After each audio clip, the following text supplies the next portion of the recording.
Bayani. Isang salitang madaling sabihin pero ano nga ba ang kahulugan?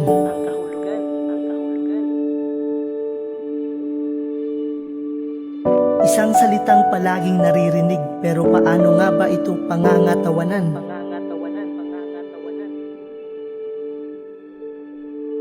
Kailangan ba talagang mamatay para maging isang bayani?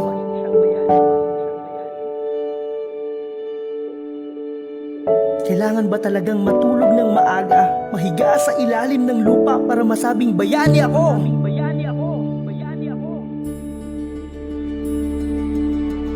Kailangan patayin ng patalikod para sa ating bayan o kailangang pahirapan?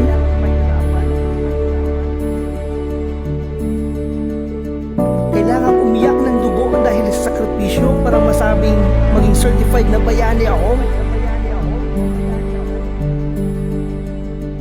O baka naman hindi mo lang talaga nakikita yung nasa tabi-tabi.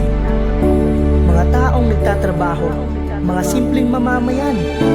May karapatan din ba silang magsabi na bayani kami? Sa tingin mo, ano nga ba yung isang bayani?